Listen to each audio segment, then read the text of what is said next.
Sir 1943-44ನೇ ಇಸ್ವಿನಲ್ಲಿ ಶ್ರೀಕಂಠ ಶಾಸ್ತ್ರಿಗಳು ಅವ್ರ family ಕಡೆಯಿಂದ 8 ಪತ್ರಗಳಾಗಿ ತಗೊಂಡಿರ್ತಾರೆ.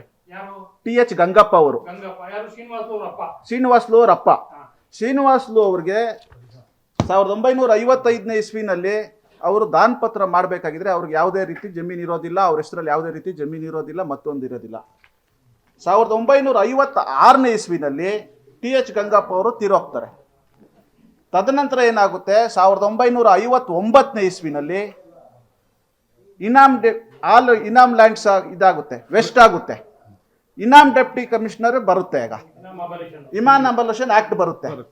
ಇನಾಮ್ ಅಬಲ್ಯೂಷನ್ ಆಕ್ಟ್ ಬಂದಾಗ TG ಶ್ರೀನಿವಾಸ್ಲು ಅವರಿಗೆ ಒಂದು ಸ್ವಲ್ಪ ಲ್ಯಾಂಡ್ ಮಂಜೂರಾಗುತ್ತೆ, ಸಿದ್ದಪ್ಪ ಸಣ್ಣಪ್ಪ ಅನ್ನೋರಿಗೆ ಒಂದು ಸ್ವಲ್ಪ ಲ್ಯಾಂಡ್ ಮಂಜೂರಾಗುತ್ತೆ. ಹೌದು. ಇಲ್ಲ ಇಲ್ಲ ಇಲ್ಲ ಇಲ್ಲ TG ಶ್ರೀನಿವಾಸ್ ಅವರಿಗೆ ಒಂದು ಸ್ವಲ್ಪ ಲ್ಯಾಂಡ್ ಇದಾಗುತ್ತೆ. ರವಿ ಎಂಟರ್ಪ್ರೈಸಸ್ ನಲ್ಲಿ ನಿಮಗೆ ಬೇಕಾದ ಎಲೆಕ್ಟ್ರಾನಿಕ್ಸ್ ನ 20ಕ್ಕೂ ಹೆಚ್ಚು ಬ್ರಾಂಡ್ ಕಂಪನಿಗಳ TV, fridge, washing machine, home theatre, sofa set, dining table, mattress, beds, ಎಲ್ಲಾ ರೀತಿಯ ಫರ್ನಿಚರ್ಗಳು ಕಡಿಮೆ ಬೆಲೆಗೆ ದೊರೆಯುತ್ತದೆ. ಹಿಂದೆ ಭೇಟಿ ನೀಡಿ ಕೋಲಾರದ ಸಂಗೊಂಡಳ್ಳಿ ಬಳಿ ಇರುವ ರವಿ ಎಂಟರ್ಪ್ರೈಸಸ್ ಮತ್ತು ಬ್ರಾಹ್ಮಣರ ಬೀದಿ, ದೊಡ್ಡಪೇಟೆ, ಕೋಲಾರ.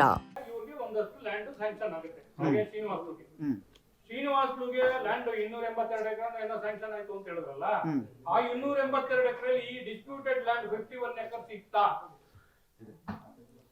ಇತ್ತು.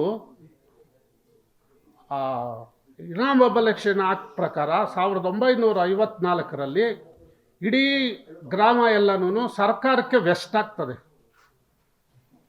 ಯಾವುದೇ ಇರೋ ದಾಖಲೆಗಳು ಯಾವುದೂ ಬರೋದಿಲ್ಲ. ಅದರಲ್ಲಿ ಬರೀ ಮಂಜೂರಾತಿ ಮಾತ್ರ ಬರುತ್ತೆ.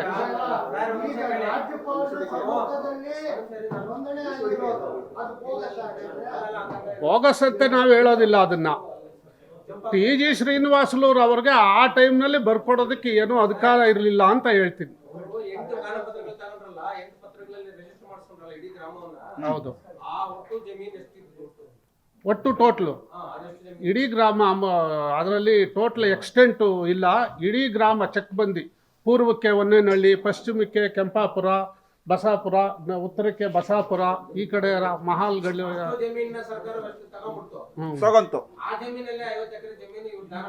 ಹೌದು ಹೌದೌದು. ಶ್ರೀನಿವಾಸಲು ಅವ್ರಿಗೆ ತಿರುಗಿ ಹೌದು. ಅಲ್ಲ, ನನ್ನ ಪ್ರಶ್ನೆಗೆ ಉತ್ತರ ಬರಲಿಲ್ಲ. ಆ 282 ಎಕರೆ ಇವ್ರಿಗೆ ಸ್ಯಾಂಕ್ಷನ್ ಮಾಡಲ್ಲ ಗೌರ್ಮೆಂಟ್. ಆ 282 ಎಕರೆಯಲ್ಲಿ ಈ ಡಿಸ್ಪ್ಯೂಟೆಡ್ ಲ್ಯಾಂಡ್ 51 ಎಕರೆ ಇರಲಿಲ್ಲ. ಇತ್ತು. ಅದಿದೆಯಾ? ಡಾಕ್ಯುಮೆಂಟ್ ಇದೆಯಾ? ಅದು ಯಾವುದಕ್ಕೆ ನಿಮ್ಮ ಹತ್ರ ಇಲ್ಲ. ಶ್ರೀನಿವಾಸ್ಗೆ ಅಬಾಲಿಷನ್ ಆಕ್ಟ್ ಅಲ್ಲಿ ಬರ್ತಲ್ಲ. ಹೌದೌದು, ಅದು ಡಾಕ್ಯುಮೆಂಟ್ ಇದಾವೆ. ಶ್ರೀನಿವಾಸ್ಗೆ ಇನಾಮ್ ಡೆಪ್ಟಿ ಕಮಿಷನರ್ ಒಂದ್ ನಿಮಿಷ ಇವಾಗ ಇತ್ತ ಸರ್ ಅದು ಇತ್ತು. ಅದಿತ್ತು. ನಿಮ್ ಗಮನಕ್ಕೆ ಬಂತು 2012ರಲ್ಲಿ ಇವ್ರಿಗೆ ಬರ್ಕೊಟ್ಬಿಟ್ಟಿದ್ದಾರೆ ಅಂತ, ಯಾರಿಗೆ ಎಜುಕೇಶನ್ ಡಿಪಾರ್ಟ್ಮೆಂಟ್ ಬರ್ಕೊಟ್ಟಿದ್ದಾರೆ ಅಂತ. ನಿಮ್ಗೆ ಒಳ್ಳೆ ಗ್ರೌಂಡ್ಸ್ ಇತ್ತು. ಇನಾಮ್ ಅಬಾಲಿಷನ್ ಆಕ್ಟ್ ಅಲ್ಲಿ ನಮ್ಗೆ ಆಗಿದೆ 282 ಎಕರೆ. ಇವ್ರಿಗೆ ಬರ್ಕೊಟ್ಟಿರೋದೇನು ತಪ್ಪು. ಬರ್ಕೊಟ್ಟಂತ ಸಂದರ್ಭದಲ್ಲಿ ಇವ್ರಿಗೆ ಆ ಲ್ಯಾಂಡ್ ಮೇಲೆ ಯಾವುದೇ ಇಲ್ಲ. ಇವ್ರ ತಂದೆ ಲ್ಯಾಂಡ್, ಇವ್ರ ಅಪ್ಪನ ಲ್ಯಾಂಡ್ ಇವ್ರು ಬರ್ಕೊಳಕ್ಕೆ ಇವ್ರಿಗೆ ಜವಾಬ್ದಾರಿ ಇಲ್ಲ ಅಂತ ಯಾಕೆ ಕ್ಯಾನ್ಸಲ್ ಮಾಡ್ಕೊಳ್ಳಿಲ್ಲ? ನೀವಾದ್ರೂ ಮಾಡಿಸ್ಕೋಬಹುದಾಗಿತ್ತು. ಇವ್ರು ಕೊಂಡ್ಕೊಳ್ಳೋವಾಗ ಇವ್ರಾದ್ರೂ ಮಾಡಿಸ್ಕೋಬಹುದಾಗಿತ್ತು. ಏನು ಮಾಡಿಸ್ಕೊಳ್ಳೋದು? ಇವಾಗ ಹೊರಗೆ ಬಂದಾಗ ನೀವು ಬರ್ತಾ ಇದ್ದೀವಿ. ಆಕ್ಟ್ ಯಾವಾಗ ಬಂತು, ಎಲ್ಲ ರದ್ದಾದಾಗ ಹೊಸದಾಗಿ ನಮಗೆ ಏನು ಇನಾಮ್ ಅಬಲ್ಯೂಷನ್ ಅಲ್ಲಿ ಏನು ಗ್ರ್ಯಾಂಟ್ ಆಯ್ತೋ ಅಲ್ಲಿಂದ ಡಾಕ್ಯುಮೆಂಟ್ಸ್ ತಗೊಂಡ್ರೆ ಯಾವುದೇ ರೀತಿ ಶಿಕ್ಷಣ ಇಲಾಖೆಗೆ ಯಾವುದೇ ರೀತಿ ಡಾಕ್ಯುಮೆಂಟ್ ಆಗಿಲ್ಲ.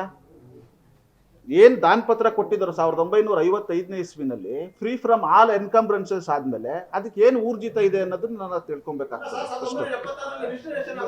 ಎಲ್ಲಿ ಇಲ್ಲ 55ರಲ್ಲಿ ಇಲ್ಲ 1955ರಲ್ಲಿ ಆಗೋದು. 1959ರಲ್ಲಿ